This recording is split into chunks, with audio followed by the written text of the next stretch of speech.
بسم اللہ الرحمن الرحیم، السلام علیکم۔ میں ہوں سیبی کاظمی، آپ دیکھ رہے ہیں یوٹیوب چینل۔ ناظرین، سوشل میڈیا پر اس وقت ایک بڑی خبر عام ہے کہ تحریک انصاف کی لیڈرشپ مراد سعید کے حوالے کرنے کی بات چل رہی ہے۔ اس میں کتنی صداقت ہے اس کی میں تفصیل سے بات کرتا ہوں۔ تحریک انصاف عمران خان کے لیے ڈٹ گئی، قرآن کریم پر حلف نے کمپنی کی ساری بازی پلٹ دی۔ عمران خان کو چھوڑنے کے لیے اب کمپنی گوانتانامو بے اور ممبئی پولیس والے ہتھ کنڈے استعمال کرنے جا رہی ہے۔ اس کی تفصیل کیا ہے؟ عمران خان کو یہ توڑنا بھی چاہتے ہیں۔ دو بزرگ سیاستدان رہنماؤں کی عمران خان سے ملاقات، یہ سیاستدان بھی ہیں اور بھی ان کی تفصیل بتاتا ہوں۔ تحریک انصاف کی طرح جو باقی سیاسی جماعتوں پر بڑا ظلم ہوا ہے، اس کی بڑی بات کی جاتی ہے، اس پہ تفصیل تھوڑی رکھوں گا۔ اور صداقت عباسی کی واپسی پر جو دل چیرنے والے مناظر ہیں، یہ اجنبی شخص کون تھے؟ افغان مہاجرین کو اسکول سے نکالنے کا معاملہ ہے، بچے دھاڑے مار مار کے رو رہے ہیں۔ دشمن کے بچوں کو تو پڑھانا تھا، لیکن یہ فیصلہ نہیں ہو رہا یہ دشمن کے بچے ہیں کہ دوست کے۔ اور ڈونلڈ ٹرمپ کی آمد ہے، سردیاں ہیں، نیا دور اب عمران خان اور ٹرمپ کا ہی نظر آئے گا۔ امریکہ کے بہت بڑے حالات میں تبدیلی ہے، وہ میں آپ کے سامنے رکھتا ہوں۔ اور پنجاب میں تحریک انصاف کو لاہور جلسے کی اجازت 15 اکتوبر کو ملی، اور دوسری طرف جو شاہدرہ میں نون لیگ کا جلسہ ناکام ہوا، اس پر اب انتقام کیسے لیا جا رہا ہے۔ لیکن سب سے پہلے میں تحریک انصاف کے ان رہنماؤں کی جو عمران خان کے لیے ڈٹ گئے، عمران خان کی سچائی قرآن پاک ہاتھوں میں اٹھا کر دینے لگے، اور یہ پاکستان کی تاریخ میں بلکہ دنیا کی تاریخ میں پہلی مرتبہ کہ پارٹی کے رہنماؤں کو قرآن مجید کا سہارا لے کے اپنی سچائی بتانی پڑ رہی ہے۔ یہ خان کے لیے ڈٹ کے یہ منفرد آئیڈیا سب سے پہلے شمیم نقوی صاحب نے اپنی 2 منٹ کی ویڈیو میں دیا۔ وہ قرآن مجید اپنے ہاتھ میں لے کے آئے، آپ نے میرا ان کے ساتھ انٹرویو دیکھا ہوگا۔ لیکن ظلم کی کس حد تک یہ چلے گئے کہ باوجود ان سب لوگوں کو پتہ ہے کہ بندوق کی نوک پر پارٹی بدلائی جا رہی ہے، خاندان کو یرغمال بنا کر، بہنوں بیٹیوں کی عزتوں کو پامال کرنے کی دھمکیاں دے کے، بچوں کو اغوا کر کے ان کی آوازیں سنا کر سیاست ختم کرنے کا ایک سلسلہ پاکستان میں جو چل رہا ہے۔ لیکن اللہ رب العزت کا ایک نظام ہے، ہر سیر کا سوا سیر۔ یہ قرآن مجید کے حلف کا فائدہ ذرا سن لیں۔ سب سے پہلے لوگوں کے دلوں میں جو شکوک و شبہات تھے لیڈرشپ کے بارے میں، عمر ایوب ہو گئے، حماد اظہر ہو گئے، یا کسی بھی دوسرے رہنما کے اب قرآن مجید ہاتھ میں لانا، ایک تو وہ شکوک و شبہات ختم ہو گئے۔ اب دوسرا، اگر یہ لوگ گرفتار ہوں تو ان پر تشدد نہیں ہو سکتا۔ انہوں نے کہنا ہے دیکھیں، اگر ہمیں یہ کہیں کہ دنیا گول نہیں چکور ہے تو ہم مان لیتے ہیں، آپ جو بیان دیں گے ہم مان لیتے ہیں، ٹی وی پر دیں، ریڈیو پر دیں، جہاں مرضی۔ مارنے کا فائدہ ہی نہیں۔ اب کمپنی کے پاس کوئی ایسا حل نہیں کہ انہیں ٹی وی پر سامنے لا کر، میڈیا پر لا کوئی بیانیہ بنانے کی کوشش کریں۔ تو یہ اللہ نے ان کا منصوبہ ناکام کیا۔ سیاسی طور پر تحریک انصاف کو مزید فائدہ ہوا۔ عثمان ڈار کا انٹرویو انہوں نے لگایا، وہ اس کی والدہ نے بیانیہ تباہ کیا۔ انہوں نے جبری انٹرویو کروانے کا سلسلہ، پھر ڈان اخبار نے انکار کیا، پھر تحریک انصاف کی لیڈرشپ نے قرآن مجید پر حلف لے کر کمپنی کا اغوا برائے بیان کا بیانیہ، یہ لکھا ہوا اسکرپٹ جس بزرگ مہر نے آئیڈیا دیا وہ اپنی ریت میں سر چھپا کر بیٹھ جائے۔ پہلے ان کی عزت ختم ہوئی، اب طاقت بھی ٹوٹ گئی۔ یہ عمران خان پر دیکھیں، زانی، شرابی، نشئی، یہودی ایجنٹ کے الزامات لگا کے planted interview, planted press conference کرواتے رہے۔ اب ایک ایک کے بعد حلف نامے کی ویڈیو آنے کے بعد جبر و تشدد اور طاقت استعمال کرنے کا خان کے خلاف ریکارڈ کر یہ ہر باب بری طرح ذلیل و خوار ہو گیا۔ خود قرآن لے کر لوگ بے گناہی کی گواہی دے رہے ہیں۔ دیکھیں، جب معاملہ لوگ اللہ کے حوالے کریں تو پھر ظالم تباہ و برباد ہوتا ہے۔ میں تاریخ سے ثابت کر سکتا ہوں ایک ایک واقعہ دے کے، لیکن اس وقت میرے پاس اتنا وقت نہیں۔ میں اٹلی کا بہرحال ایک مشہور اسٹرانومر ہو جو گلیلو، اس کا ایک واقعہ جو سورج، زمین جو ہے سورج کے گرد گھومتی ہے، جب اسے پکڑ لیا چرچ نے تو زہر کا پیالہ دے کے کہا کہو سورج گھوم رہا ہے، اس نے کہہ دیا۔ باہر آ کے لوگوں نے بڑا اس پہ تھو تھو کی، پریس کانفرنس کرنے والوں کے ساتھ جو ہو رہا ہے، انٹرویو والوں کے ساتھ۔ اس نے کہا میرے کہنے سے کون سا زمین گھومنا بند کر دے گی؟ تو اسی طرح ان لوگوں کی پریس کانفرنس، اسکرپٹڈ انٹرویو کر کے کس نے ان کی بات ماننی ہے؟ میرے خیال میں ان تمام لوگوں کو تحریک انصاف میں لازمی رکھنا چاہیے جو پریس کانفرنس یہ کر رہے ہیں، کیونکہ اسٹیبلشمنٹ یہی چاہتی ہے کہ انہیں تحریک انصاف سے نکالیں، ان کا مقصد پورا ہو۔ ان تمام لوگوں کی آپ جو بھی سن رہے ہیں، کسی بھی پریس کانفرنس جبری انٹرویو کرنے والے کے خلاف کوئی بات نہ کریں، بلکہ انہیں مزید عزت دیں تاکہ ان کا یہ منصوبہ ناکام ہو۔ جس طرح انہوں نے تحریک انصاف کے ساتھ اس وقت کیا، یہ کہتے ہیں جی باقی سیاسی جماعتوں کے ساتھ بھی ہے۔ یہ 100واں حصہ بھی نون لیگ اور Peoples party, Jamaat Islami, JUIF، کسی کے ساتھ ایسا نہیں ہوا۔ آصف زرداری نے براہ راست فوج کے خلاف امریکہ سے مدد مانگی تھی، پھر آصف زرداری نے ہی فوج کی اینٹ سے اینٹ بجانے کی دھمکی دی۔ نواز شریف نے حاضر سروس جنرل باجوہ، جنرل فیض، جنرل عرفان کو جلسوں میں للکارا۔ مریم نواز نے یہ جو دہشت گردی ہے اس کے پیچھے وردی کے نعرے لگوائے۔ نواز شریف نے ڈان لیکس کی، زرداری نے میمو گیٹس کیا۔ پاکستان کی فوج کی مخالفت میں تمام سرگرمیوں کے ثبوت خود فوج نے ٹی وی پہ آ کے دکھائے۔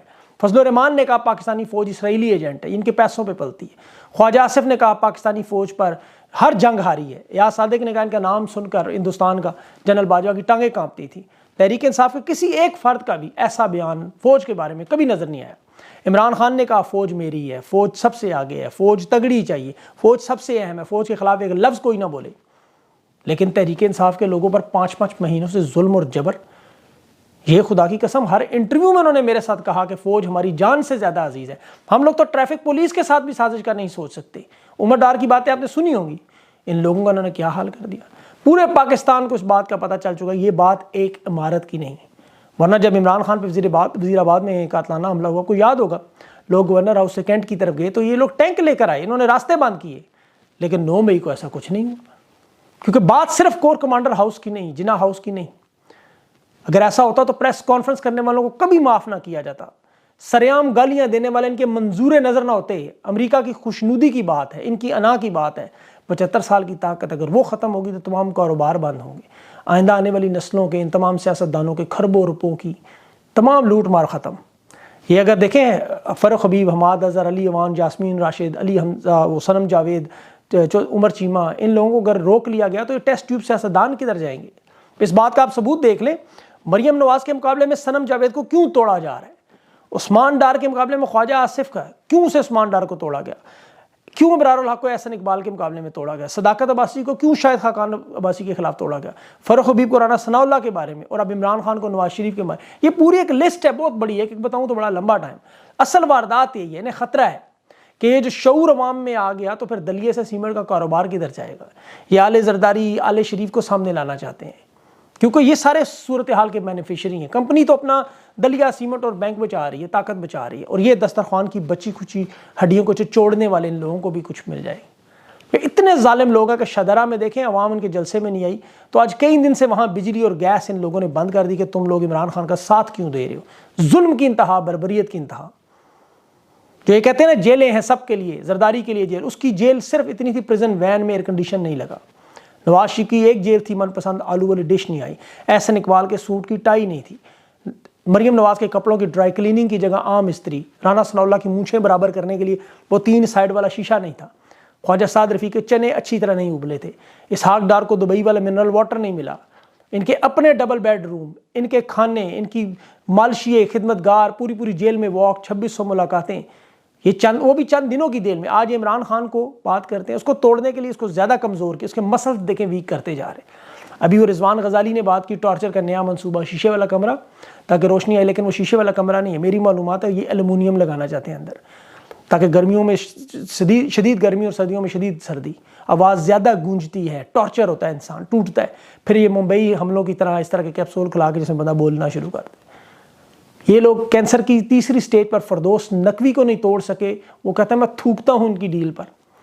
یہ صداقت عباسی کو نہیں توڑ سکے، پھر اس کی ویڈیو جان بوجھ کر یہ جو اجنبی لوگ کیمرہ لے کر لائٹ ایکشن کا سسٹم بنا کے باقاعدہ سیڑھیوں سے انٹری کروانی، پھر اس کی ماں سے ملوانا، اس کی بچیوں کو کے سامنے ایک مرد کو روتا ہوا دکھانا، خوف و ہراس پھیلانے کے لیے. لیکن انہیں یہ نہیں پتا قوم تو ابھی بنگلہ دیش کی لوگوں کی دھوتیاں چیک کرنے کی ویڈیوز نہیں بھولی. یہ صداقت عباسی کا ایک آنسو، اس کی ماں کے منہ سے نکلا ہوا ایک لفظ کہ کن ظالموں میں میرا بیٹا پھنس گیا. خدا کی قسم یہ قوم کبھی نہیں بھولے گی، یہ قوم کبھی نہیں معاف نہیں کرے گی. یہ ہر آنسو قوم کو یاد رہے گا، ہر ظلم قوم کو یاد رہے گا. یہ جو نفرت میں اضافہ کر رہے ہیں، بادشاہ کو ننگا کر رہے ہیں اور کچھ نہیں ہوگا. یہ چلا جائے گا لیکن یہ نفرت نہیں جائے گی. لوگوں کو بار 1971 یاد آتا رہے گا. یہ صداقت عباسی کے آنسو، عثمان ڈار کی بے بسی، یہ 5 مہینے سے عمران خان کے ان مجاہدوں کی لڑائی، ایک نیا عزم، ایک نیا حوصلہ، مظالم کی جھلکیاں یہ نظر آتی ہیں. ابھی 1971 نہیں بھولے ہم لوگ. یہ اپنے فلاپ ڈراموں سے خود اپنے آپ کو ننگا کرتے ہیں. دیکھیں خان کی گواہی تو ورلڈ کپ کرکٹ میں سنے، ہر میچ میں. وہ ہم تو خیر دیکھتے ہی نہیں، کوئی دیکھتے نہیں ہم میچ، لیکن ان میچز میں جو کمنٹری ہو رہی ہے اس میں وہ جان بوجھ کر بار عمران خان کا ذکر کرتے ہیں. ایسٹ انڈیا کمپنی کو مزید اشتعال دیتے ہیں. یہ جھکتے لگاتے ہیں انٹرنیشنل کمنٹیٹر. میں بڑی اچھی طرح جانتا ہوں ان لوگوں. یہ خان کا ذکر کرتے ہیں بار انہیں تنگ کرنے کے لیے. 4 مہینوں میں جس شخص کو انہوں نے اغوا کیا، انہیں لگا لیڈرشپ ختم کر. انہیں یہ نہیں پتا مزید لیڈرشپ تیار ہو رہی ہے. ابھی سوشل میڈیا پہ یہ بات چل رہی ہے مراد سعید تحریک انصاف کی لیڈرشپ. اس کے بہت لیڈر ہیں نیچے، ڈھیر تحریک انصاف میں. میرا نہیں خیال کہ مراد سعید کو 12 بھی لیڈرشپ کو. عمر یوں بڑا اچھا کام کر رہے ہیں، مناسب انداز میں موجودہ وقت کے مطابق اپنے فیصلے کر رہے ہیں. مراد سعید کا تو بہت بڑا مستقبل ہے، اس میں تو کوئی شک نہیں کہ پاکستان کا آنے والا مجھے وہ وزیر اعظم تک نظر آتا ہے. اللہ سے زندگی دے، اس کے اندر تمام صلاحیتیں موجود ہیں۔ یہ تحریک انصاف کے جو رہنما ہیں، دیکھیں عمر ایوب صاحب، خیر میں نے ان سے درخواست کی ہے، وہ میرے انٹرویو میں آئے اور بہت ساری ان سے تفصیل سے سوال، لیکن وہ بس کچھ ٹائمنگ میچ نہیں ہو رہی، تو انشاءاللہ وہ جب آئیں گے ان کے سامنے یہ سوال بھی رکھیں گے ان میں صداقت کی، لیکن میرے خیال میں اس میں اتنی زیادہ صداقت نہیں ہے۔ اب دیکھیں معاملات جا کدھر رہے ہیں، میں آپ کے سامنے رکھتا ہوں حالات۔ امریکہ میں اس وقت حالات یہ ہیں کہ پیسہ نہیں رہا، یہ جو جنگ لڑ رہے ہیں یوکرین کی، خود آپ ان کی بڑی تمام اخبارات دیکھیں، ان کا مسئلہ بڑا ہوتا رہا ہے۔ NBC نیوز دے رہا ہے بہت بڑی، انہوں نے $110 ارب دے چکے ہیں، ان کی اپنی معاشی اور ملٹری مدد ساری یوکرین کر چکے ہیں، لیکن یہ معاملہ ختم ہوتا نظر نہیں آ رہا۔ پھر دنیا میں جو گلوبل مہنگائی اور گلوبل معاشی مسائل بڑھتے جا رہے ہیں، امریکہ کی اپنی اکانومی GDP ان کی گر گئی ہے، بدترین سطح پہ آ گئی، اور جو بائیڈن نے ابھی دوبارہ الیکشن میں بھی جانا ہے۔ یاد رکھیں بائیڈن ایڈمنسٹریشن کی پوری اس وقت ان کی جان مار ہے کہ ملکی سطح پر تمام رہنماؤں کو اس نقطے پہ اکٹھا کریں۔ کانگریس کا یہ کہنا ہے کہ امریکہ کو اپنے بارڈر اور اس کے جو اندرونی مسائل ہیں اس پہ بھی توجہ دیں، وہ ختم ہوتے جا رہے ہیں۔ یوکرین کے پیسوں کا وہ پورا نہیں کر سکتے، اب جب پیسے ختم ہوں گے تو کیا ہوگا؟ ابھی دیکھیں 41% امریکی سروے کے مطابق، 41 بہت بڑا نمبر ہے، وہ کہہ رہے ہیں آپ بہت زیادہ مدد کر رہے ہیں، اپنے ملک کی طرف توجہ نہیں دے رہے۔ جبکہ دوسری طرف روس کے ساتھ کون کھڑا ہے؟ ذرا چین، ان کی ذرا حالت دیکھ لیں، ان کا تجارتی اضافہ جو آپ کو پتہ ہے نا، ٹریڈ سرپلس جسے کہتے ہیں، وہ پوری دنیا خسارے میں۔ چین ایک واحد ملک ہے جن کے پاس فالتو میں پیسہ پڑا ہوا بے تحاشا۔ میں 2022 کی فگر دیکھ رہا تھا، چین کے تجارتی اضافے میں $877 ارب۔ اب 2023 میں تو ظاہر ہے اس میں اضافہ ہو گیا۔ اب سوچ سکتے ہیں کتنے آرام سے اس طرح کی جنگوں کو سال ہا سال چلا سکتے ہیں۔ چین روس کے ساتھ کھڑا ہے، اس لیے جو امریکہ میں اب منظرنامہ بدلتا نظر، اس میں ڈونلڈ ٹرمپ وائٹ ہاؤس میں آتا ہوا لازمی نظر آ رہا ہے۔ تمام امریکی ایکسپرٹ اس بات پہ گئے۔ اب یہ حالات بدلیں گے آپ کے سامنے، کیونکہ اس کے علاوہ کوئی حل نہیں ہے۔ معیشت کی تباہی کے بعد جب آپ پیسے دینے کے قابل نہیں رہیں گے، ابھی ورلڈ لیڈر سے انہوں نے بات کی، آپ دیکھیں کہ حالت پاکستان میں بھی کتنی بدترین ہوتی جا رہی ہے کہ جہازوں میں تیل ڈالنے کے پیسے نہیں، جہاز کھڑے ہو گئے، تمام ادارے بند ہو گئے، فیکٹریوں کو تالے لگ گئے، لوگوں کے گھروں میں روٹی نہیں رہی، بجلی گیس 40% پاکستان غربت کی لکیر سے نیچے۔ خان کے دور میں دنیا کی 10 بڑی ابھرتی معیشت میں جانے والا ملک آج گھانا، روانڈا اور کانگو سے بھی نیچے چلا گیا۔ افغانستان کی کرنسی ہم سے بہتر، وہ ہم سے زیادہ پرفارمنس کرنے کی معیشت ہم سے بہت آگے، اب یہ برداشت نہیں ہو رہا۔ افغان مہاجرین کے بچوں کو اسکولوں سے جس طرح نکالے، وہ چھوٹے چھوٹے بچے دھاڑے مار کے، بچوں کا کیا قصور کسی بھی معاشرے میں؟ مجھے یہ نہیں سمجھ آتی۔ اس طرح تو امریکہ میکسیکو والوں کے ساتھ نہیں کرتا، آسٹریلیا نے کبھی عراق اور شام والوں کے ساتھ ایسا نہیں کیا، برطانیہ نے کبھی یوکرین والوں کے ساتھ ایسا نہیں۔ مہاجرین ہیں، یہ لٹے پٹے لوگ ہیں، ان کو آپ غیر قانونی ہیں ان کو قانونی بنائیں، سسٹم بنائیں، جو بھی آپ نے ایک نظام چلانا ہے، لیکن ان کی ترقی سے جلتے ہوئے آپ ان پہ ظلم شروع کر دیں۔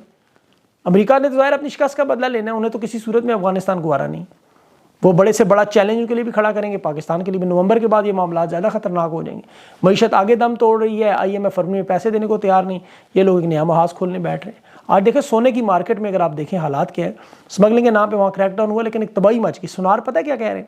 وہ کہہ رہے ہیں ہماری دکان میں اگر 4 خریدار آتے تو 3 اس میں سے وہ جو اپنا سونا بیچنے آتے ہیں، خریدنے والا کوئی رہا ہی نہیں۔ یہ پاکستان کی تاریخ میں بدترین مارکیٹ ایسی نہیں جو آج ہو چکی ہے۔ اب اس سے بڑی بدترین خبر یہ قرضہ دیکھیں 36 سے 38% ہوگا، 2%۔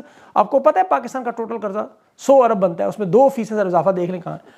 اور یہ اپنے سرکاری عہدیداروں کو پنجاب میں منع کر رہا ہے سوشل میڈیا، کیونکہ وہ DG خان میں وہ جو بم والا آواز والا مسئلہ ہے۔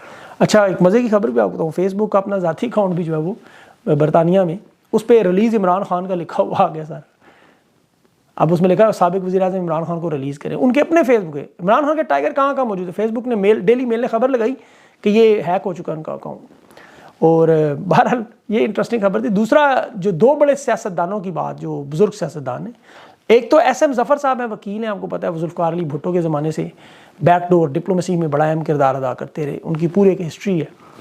انہیں کہا جا رہا ہے خان سے رابطہ کریں۔ دوسرا رداد خان ہے، آپ کو پتہ ہے خیبر پختونخوا کے سابق بیوروکریٹ ہیں، ان کے بارے میں بات چلی، انہیں بھی راضی کیا جا رہا ہے آپ عمران خان سے کوئی بات کریں، کوئی راستہ نکالیں۔ لیکن میرا نہیں خیال ان میں سے کوئی لوگ کامیاب ہوں گے، جو شرائط یہ لے کے جاتے ہیں وہ خان کبھی زندگی میں نہیں مانے گا۔ اب یہ معاملہ عمران خان کے اپنے ہاتھ میں بھی نہیں دیکھا جائے۔ دیکھیں خان ایک نظریہ ہے اور قوم نظریے سے پیچھے ہٹنے کو تیار نہیں، خان پیچھے ہٹنے کو تیار نہیں۔ یہ ڈر اور خوف کی وجہ سے بلا شو چپ ہو، لیکن پریشر کوکر ہے، جتنی دیر بند ہے نیچے پریشر بنتا جا رہا ہے، ڈیولپ ہوتا جا رہا ہے، اور دوسرا کوئی راستہ نہیں۔ اگر کسی کے پاس کوئی دوسرا راستہ ہے مجھے بتائے، میں بھی سمجھنا چاہوں گا، لیکن کے پاس کوئی پلان نہیں ہے، کوئی منصوبہ۔ اور یہی بات انہیں خان کہتا رہا، آپ کس طرح اکانومی اٹھائیں گے؟ آپ مجھے کہہ رہے وہ منصوبہ بتائیں، میں خود مائنس ہو جاتا ہوں، لیکن ان کے پاس نہیں تھا۔ ان کے پاس یہ منصوبہ تھا جو آپ کو نظر آ رہا ہے کہ نواز شریف اپنے بزنسز وائنڈ اپ کر کے وہاں سے پاکستان آنے کی تیاری کر رہے ہیں۔ یہ ان کا چلے ہوئے کارتوس آ کے ٹھیک کریں گے، جنہوں نے یہاں تک تباہی مچائی۔ 3 دفعہ کیا انہوں نے اکھاڑ لیا، جو اب 4تھی دفعہ اکھاڑ لیں گے۔ اور ان کے ساتھ جو 16 مہینے بھائی نے جو تباہی مچائی وہ آپ کے سامنے۔ تو ان کے پاس ان کے پاس کیا معاشی منصوبہ ہے؟ مجھے نواز شریف کا کوئی ایک معاشی منصوبہ بتا دیں، وہ کیا کرے گا؟ چین سے پیسے مانگے گا؟ چین تو بات نہیں کرتا آپ سے۔ ہندوستان سے پیسے مانگے گا؟ کس سے مانگے گا پیسے؟ اور کون سا بزنس لے کر آئے گا؟ کس طرح ٹھیک کرے گا؟ عوام کے درجے 80% لوگ آپ کے مخالف ہوں، جس گھر کے اندر ایک سربراہ کے گھر میں 6 افراد مخالف ہوں، اس گھر میں کس طرح برکت اور آ سکتی ہے، ساری چیزیں بہتر ہو سکتی؟ کبھی بھی نہیں ہو سکتا۔ اس کا حل سادہ سا ایک ہی ہے، بس عوام کی مرضی عوام کے ذریعے، اور وہ سب کو پتہ ہے کیا ہے۔ اللہ پاکستان پہ اپنا رحم و کرم کرے، کبھی مایوس نہ امید نہ ہوئے گا، انشاءاللہ اللہ بہتر کرے گا۔ اگلی ویڈیو تک کے لیے مجھے اجازت دیں، اللہ حافظ۔